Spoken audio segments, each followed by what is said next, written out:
All right, what's happening? Yo, what's up, everybody?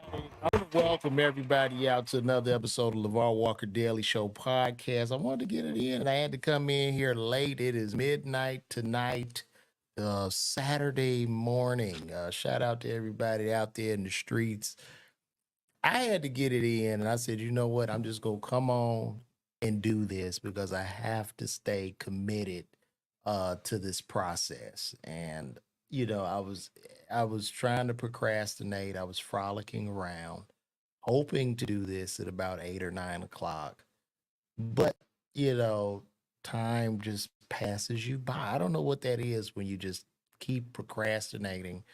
I don't know if you want to feel like when you procrastinate, you want to feel some type of energy to where there's a pressure to make you do what you need to do. I don't know why we're wired like that as humans, but it's very weird and very bizarre.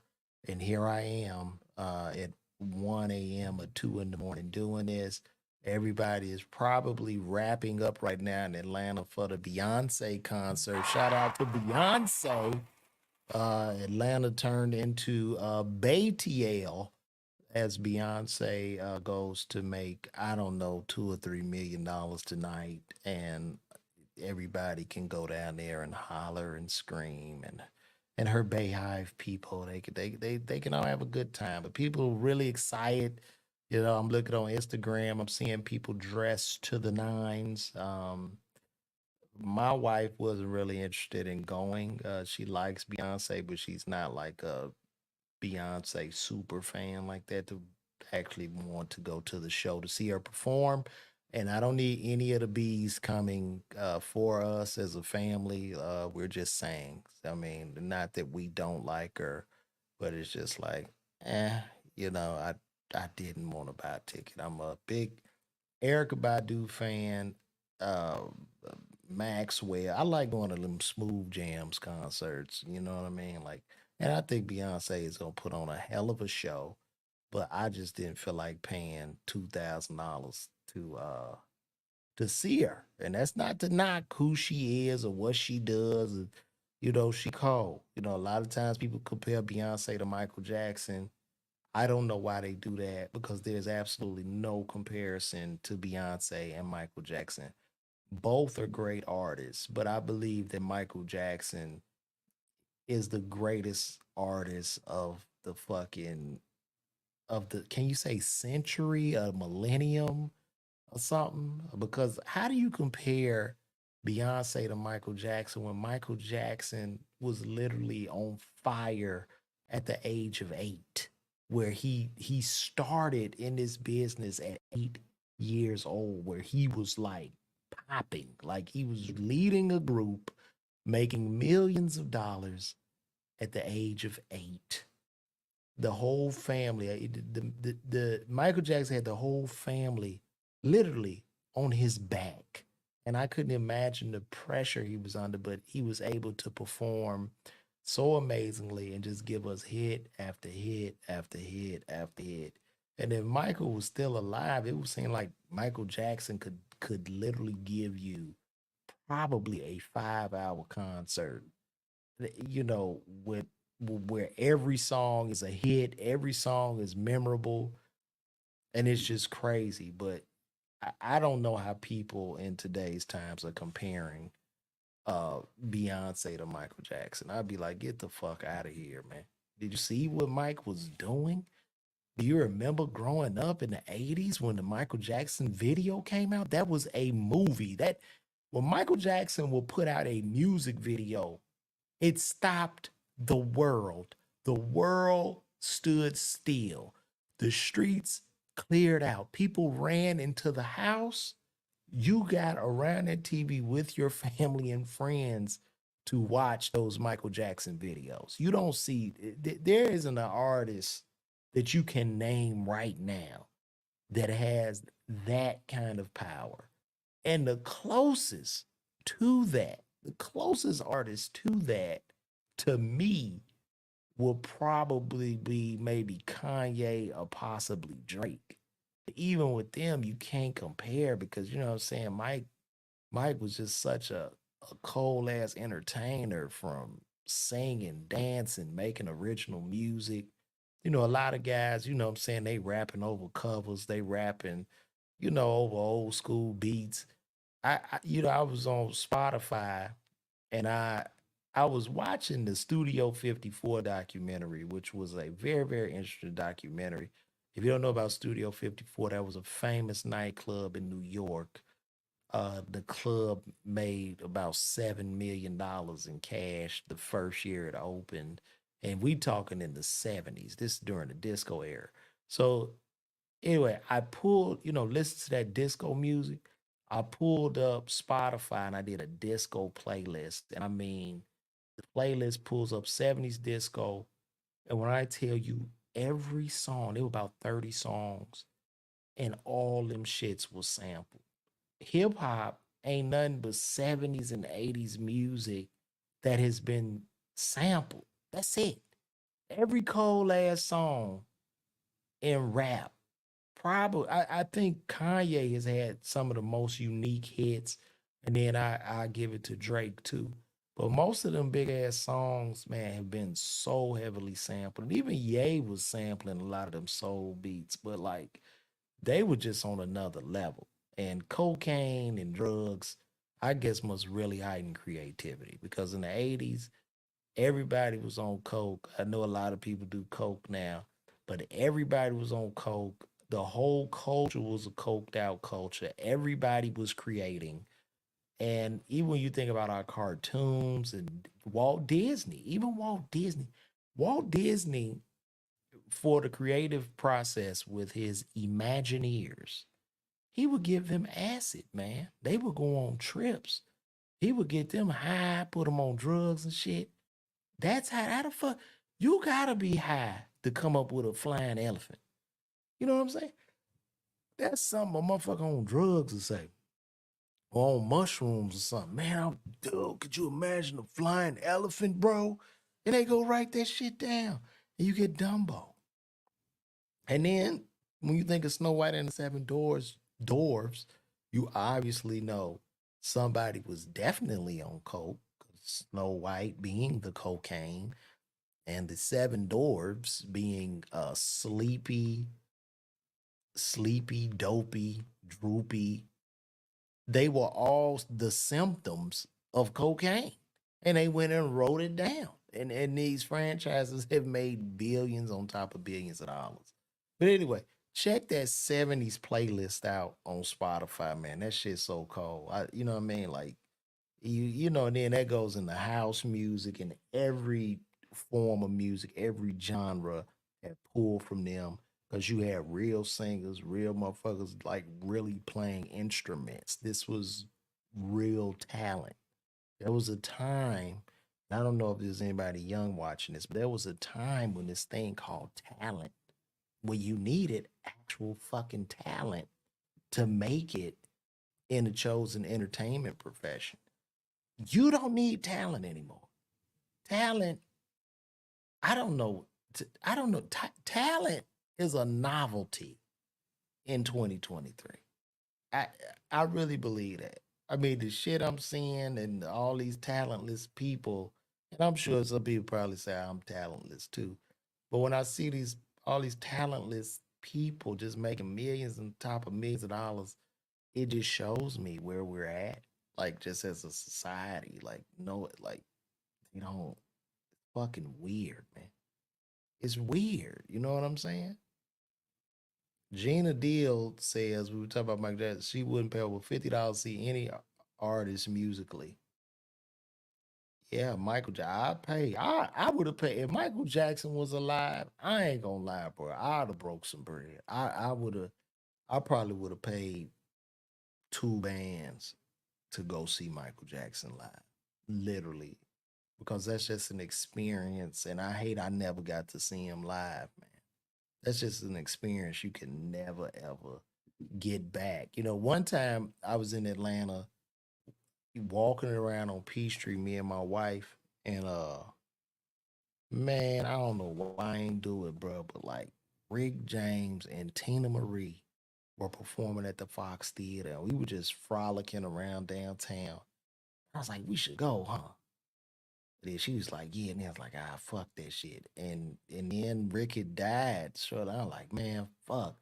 I hate I missed that because Rick James was a bad motherfucker.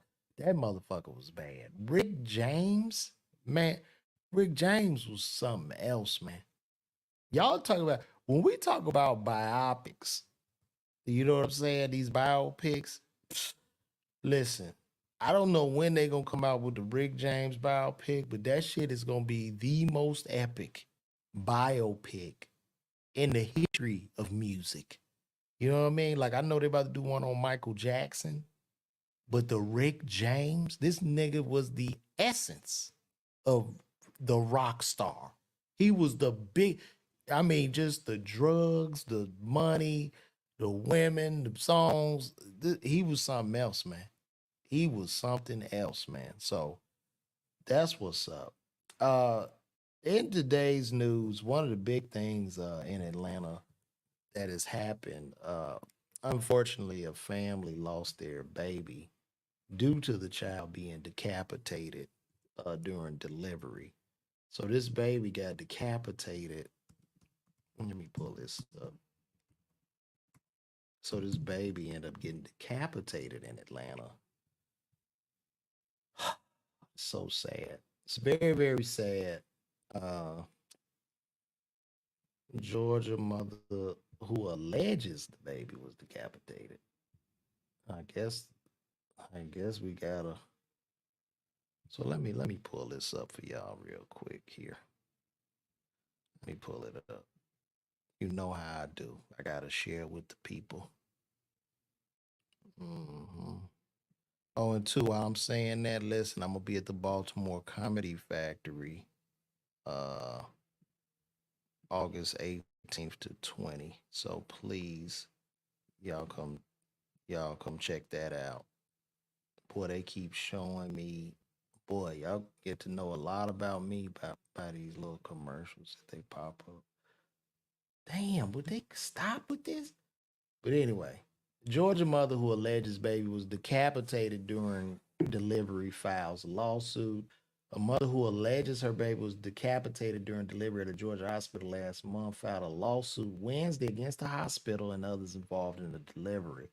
According to legal filings, the complaint filed in Georgia's Clayton County alleges the Southern Regional Medical Center attempted to conceal the manner of death of the baby from the family, including the mother, 20-year-old Jessica Ross, and her boyfriend, Travion Isaiah Taylor. The medical center is in Riverdale. Now, you from Atlanta, Riverdale, that is Clayco. They call that Clayco. That's Clayton County. 13 miles south of downtown Atlanta. Baby was named after his father was delivered at full term. Okay. County Medical Examiner's Office now released the cause of the baby's death. The office still is work complete baby's autopsy. And let me get into the real. So Ross went into labor July 9th, and her doctor attempted to deliver the baby vaginally using different methods, including applying traction to the baby's head. During the attempted delivery, the baby did not properly descend due to shoulder dystocia, a condition when a baby's shoulders become stuck in the vaginal canal, the lawsuit says. The physician failed to practice according to medical standards. The complaint says the doctor grossly and negligently applied excessive traction on the head and neck of the baby and failed to do a cesarean section in a timely manner and proper manner, resulting in Travion Isaiah Taylor Jr.'s decapitation and death. In a statement on Wednesday afternoon, Southern Regional Medical Center said it denies the allegations of complaint referencing the hospital. According to a statement from the family, when Ross and Taylor demanded to see and hold their baby, hospital staff told them they were not allowed to touch or hold their child. The hospital staff allowed the young couple to only view their dead child. Mm, mm. During this viewing, their baby was wrapped tightly in a blanket with his head propped on top of the body in a manner such that those viewing him could not identify that he had been decapitated, according to the statement. On Thursday, the Clayton County medical examiner told CNN in a statement his office is calling on state officials to investigate the incident. Byers said his office has contacted the Georgia Composite Medical Board and requested they also investigate three doctors' roles in this incident. He added that the office is in process of notifying the Georgia State Secretary. Right. Okay. So very, very unfortunate. The lady decapitated this baby. They didn't want the family to see the baby, and for whatever reason, somebody ended up placing the head of this decapitated baby on top of the body to conceal the death of the baby. This is an this is I mean, words cannot express how horrific this shit is. Words cannot express how horrific this is. Now, this particular hospital is Southern Regional Hospital. Southern Regional Hospital is, it's a hood hospital. It's a hospital in the hood. It's matter of fact, I used to work at a CVS across the street from Southern Regional Hospital off of Upper Riverdale Road. This is a hood area, very ghetto, high Medicaid. What ends up happening in these hospitals, and I'm not going to make an excuse for a doctor yanking a baby's head off. But what happens a lot of times in these underserved communities where it's just all Medicaid and and you work with a lot of poor people, a lot of these physicians, staff, the whole system is in such disarray to where your doctors are overworked, nurses are overworked. They're working on basically peanuts. And what happens is a lot of times in healthcare, you have, you had a black doctor, you had a black nurse, but when they working in the hood and shit, they kind of looking down on their own kind, a lot of 'em. And a lot of times the shit is so overwhelming that it's just so many people just getting on your fucking nerves. So a lot of the frustrations that I was having as a pharmacist, these doctors, nurses, and every facet of healthcare is feeling those same frustrations because the shit is daunting. You just being literally overworked and you're getting reimbursed by an insurance company. The insurance company is setting the rate at which you work. So I had read something that this young lady had actually requested a C-section, but and they said, nah, fuck that, you getting vaginal. We ain't giving you no C-section. And it sounds like they did that because sometimes they'll discredit, you know, people. And there's been a whole big thing about black women losing their children in these hospitals due to botched deliveries or people just not listening to their needs, which is what happened here. Now, in this particular instance, this physician who was responsible for this is a black female. It's a black female physician. Tracy, let me see. That's her name. I remember seeing a script. She must. I've seen her script back when I was working in pharmacy. I would see her scripts.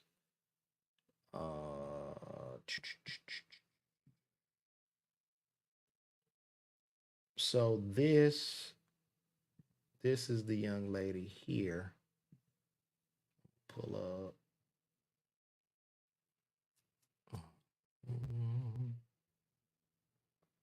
All right.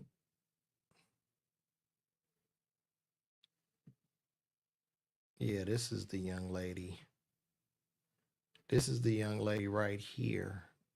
Doctor, let me make that bigger for y'all. So, Dr. Tracy St. Julian, she's responsible for pulling this baby's head off, unfortunately. This is a black female doctor who appears to be a married lady. And it's unfortunate. I can't imagine what she's going through. Um, this is the couple who lost the child, and this is the doctor.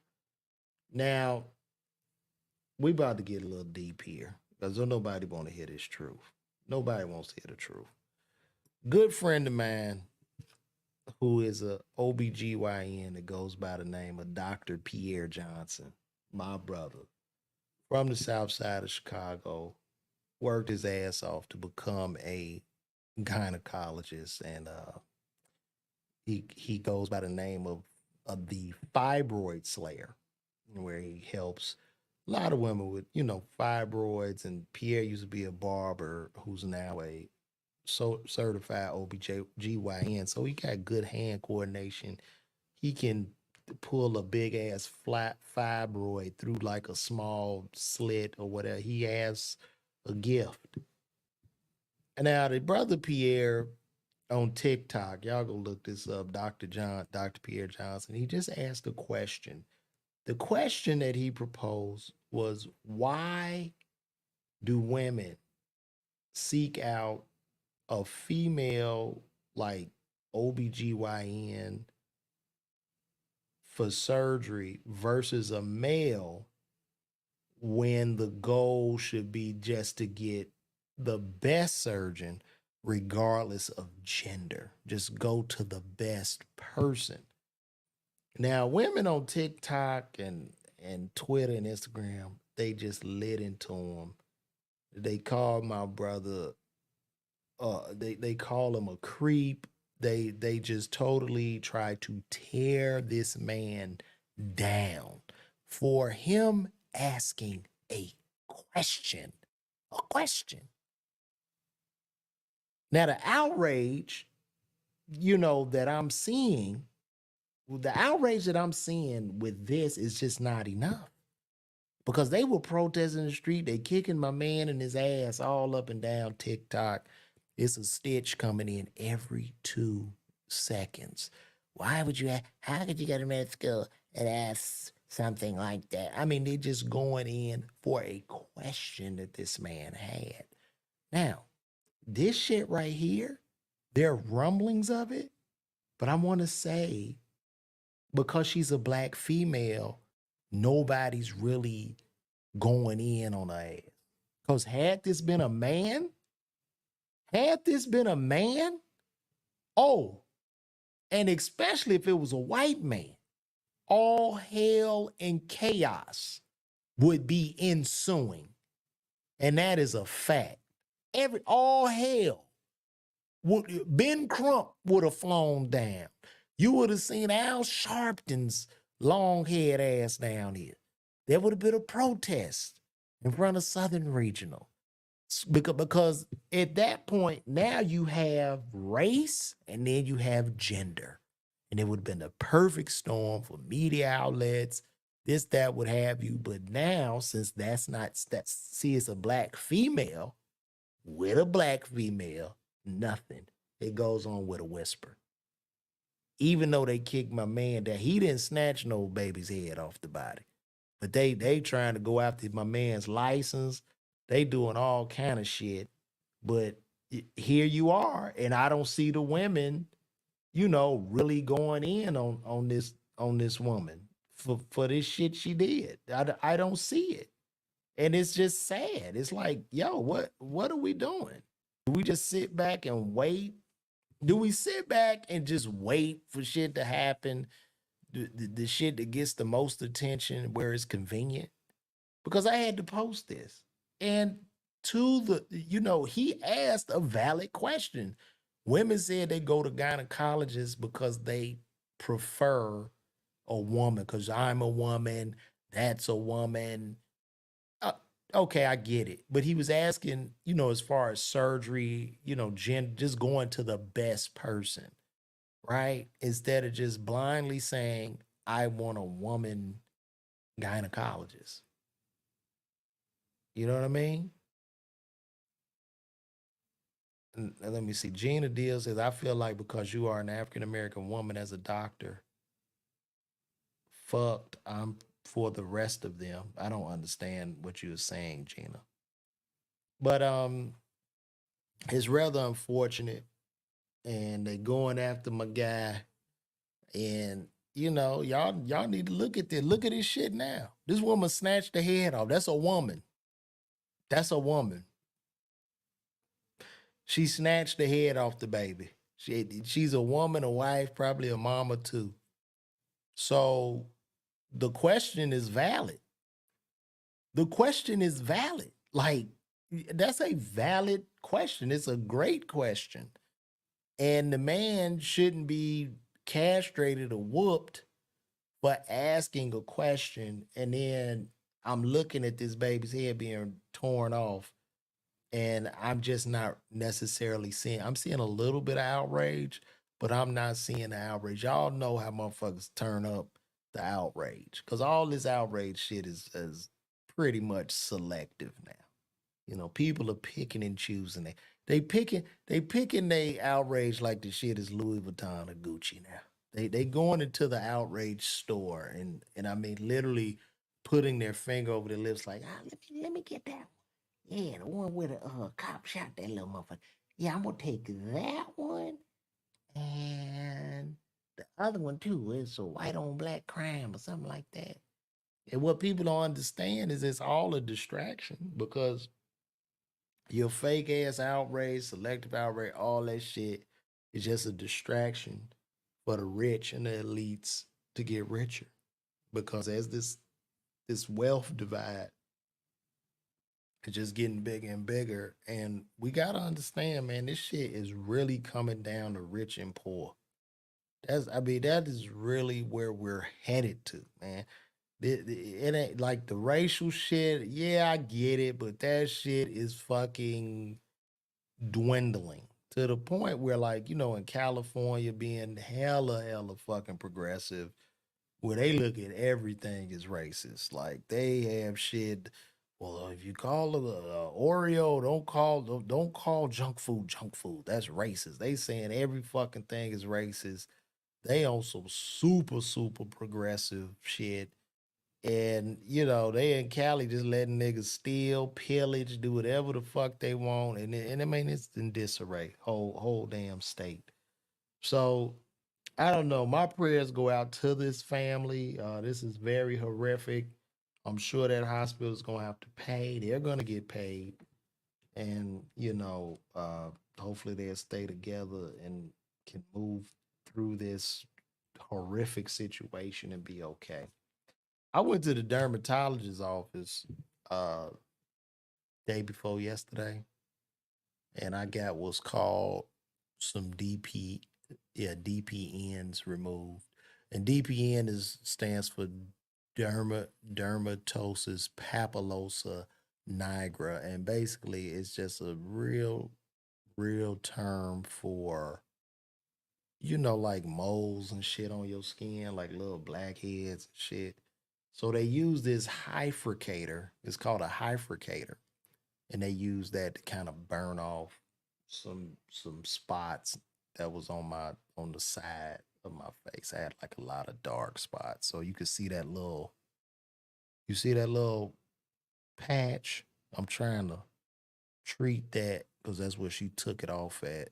You know what I mean? Because I'm trying to keep my shit sexy, man. I got to keep this skin regimen is important, fellas. Keep your skin, and if you can, try to keep your teeth and shit together, man. I know we getting older, but you want to preserve. You want to preserve. You got to preserve yourself, right? You know what I mean? So it's a little painful going through the DPN removal. Uh, there is some tenderness like on my face. So I just been putting like a cream and shit on there.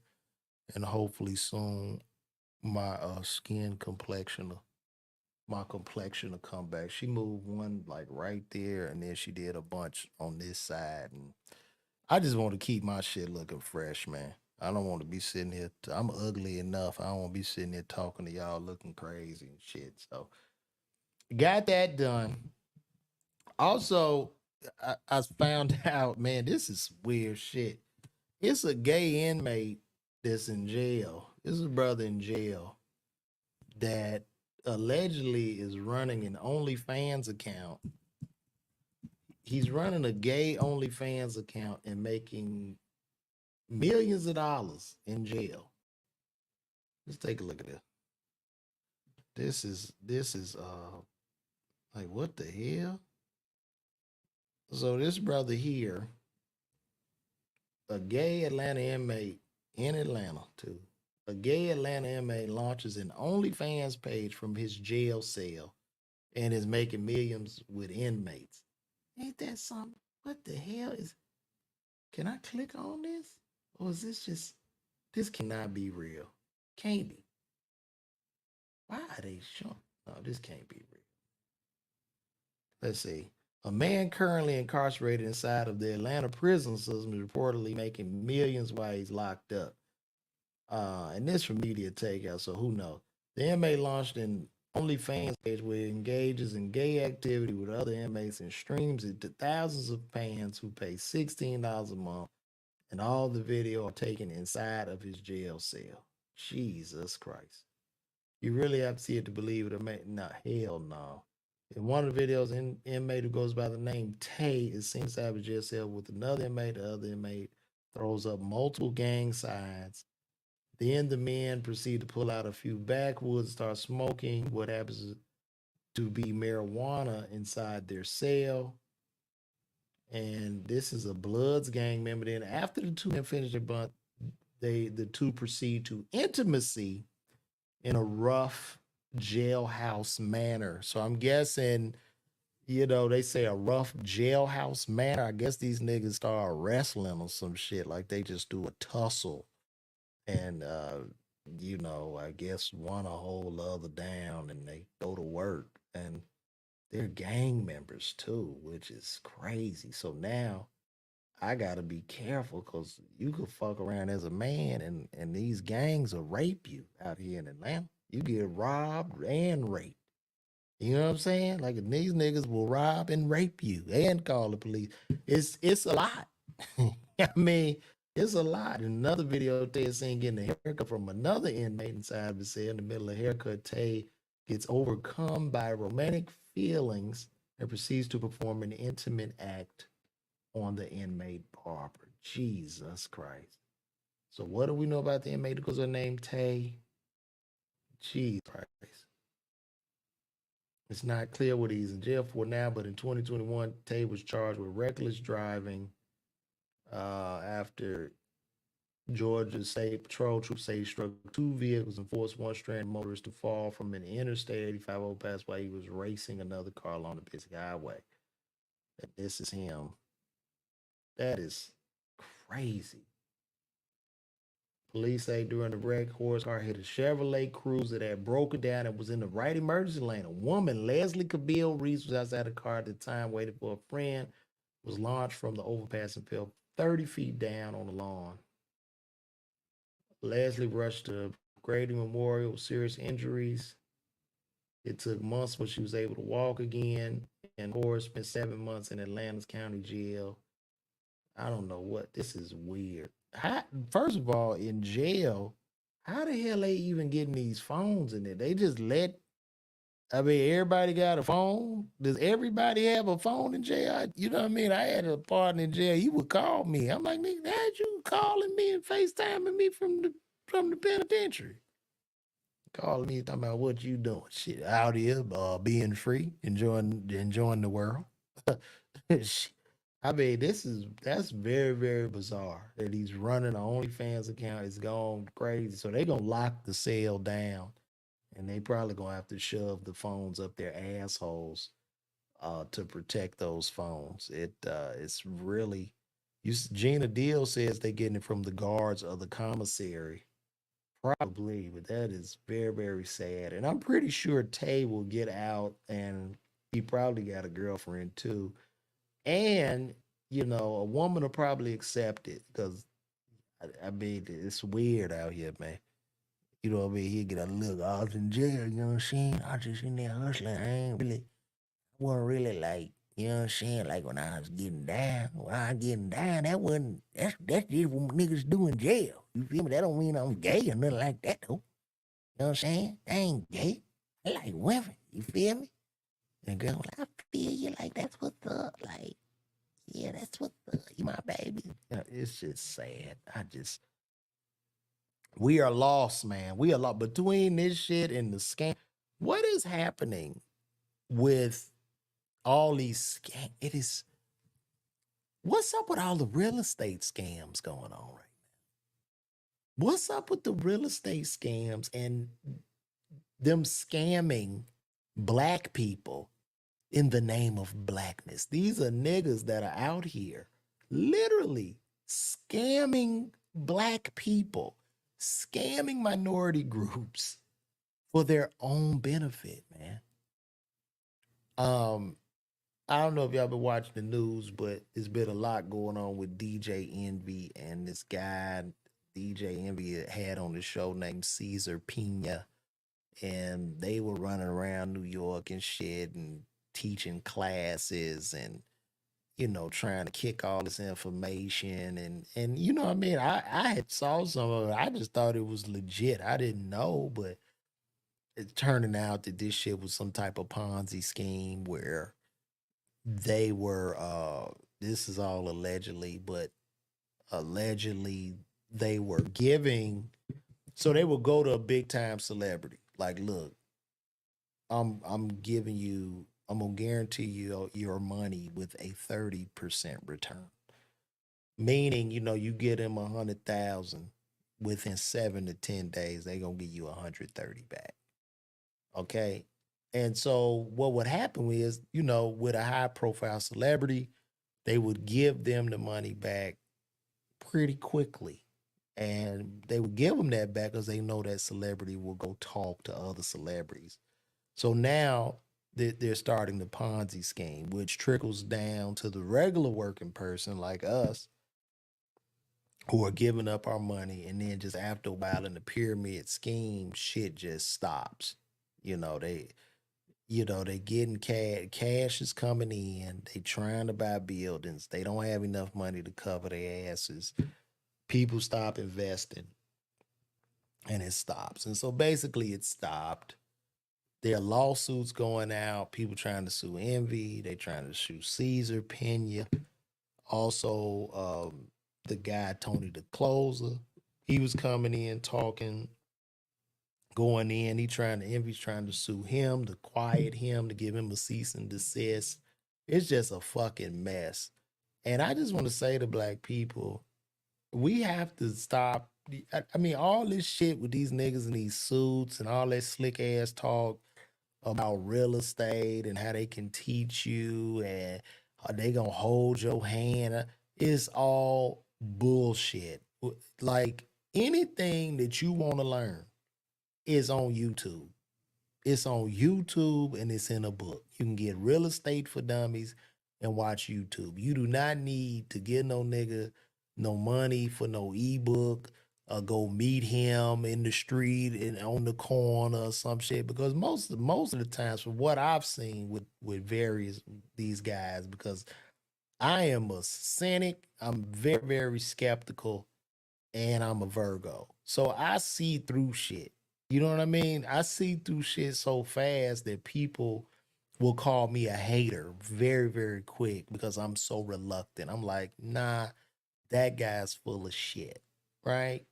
So I've seen this. And what happens, like, even when they get these people to come to these seminars and shit for free with a lot of this real estate shit, what they do, they look for ducks. So if you're a person with a decent income, a high credit score, and you know nothing about real estate, then they're going to use you. They're going to use your credit. They're going to bait you into some shit and you'll be fucked. You know what I mean? Like it happened to me. It literally happened to me. It wasn't necessarily a scam.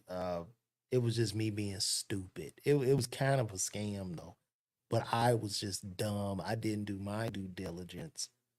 And the thing that happened to me was I met a guy and I wanted to get a property. So he said, "Yo, man, listen, we could do some properties, man. You know what I mean? You could buy these cribs, and then I can get you $20,000 to $30,000 back at closing." So I'm green and gullible and stupid because I was 25 when I'm going through this shit. So I'm like, hell yeah, let's do that shit.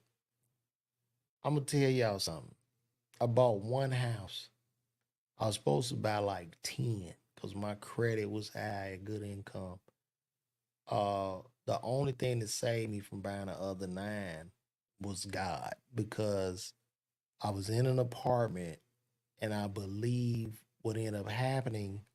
I had moved out of that apartment, but um I forgot to turn off the electricity or something, and the bill ended up unpaid, and the shit went to collections, and it had hit my credit a little bit before closing, and I was unable to close. Had that not happened, I probably would have been sitting on $2 million in properties because this was at a time during that whole real estate bubble when all this shit was crashing and shit like that, and they was just giving house. No, no, it was before the crash. It was a time in Atlanta. I got here in '02, '02, '03. They were giving houses away where you just had to show up. If you had a pulse and a heartbeat, nigga, they could walk you in the house. They was going off of what's called stated income documents, anything. I met a girl working at Foot Locker. She had a $500,000 house. She was like, "Are you in the real estate? You said real estate?" And I had only got my real estate license because I was in such a fucked up deal. I needed to learn about the game. And I was like, "Yeah." And she was like, "Well, could you sell this house with me? Because I can't afford it." I'm like, "Well, how much is that?" Like 500. You know what I'm saying? And literally they gave up $500,000 just working at Foot Locker. The shit definitely foreclosed. And everybody foreclosed. And that brought us to that whole big crisis in 2007, 2008, because it was like just a huge fucking Ponzi scheme in the housing market. You know what I mean? Like I had bought my house, built my house. I had lost half, more than half of the value of my home when I first bought it, maybe '06, '07. Half of the value. You know what I'm saying? I mean, I wish I would have been in a better situation financially because that would have been a perfect time to buy when all the shit was down and distressed, and now I'll be eating because shit, you can't, you not even, you, you come to Atlanta, if you ain't got a 500,000, you fucked. Like, this shit has changed. Atlanta is the new Hollywood, LA, New York. We got it all. You know what I'm saying? Where at first, I still think, as far as cost of living is concerned, you still cool in comparison to New York and LA, but the shit is catching up. They building all this shit, these apartments going for 2,500, 3 grand, and they just going, going, going. So that's where we're at, man. And I believe we have talked about everything. We've covered everything, man. And I'm gonna wrap this shit up because I am tired. I'm glad I was able to get it in, though. So I want to thank each and every one of you guys for coming out and listening to me on this show. Shout out to everybody that came in my chat. Uh, who we got? We want to go over some of these. We got a lot of comments too.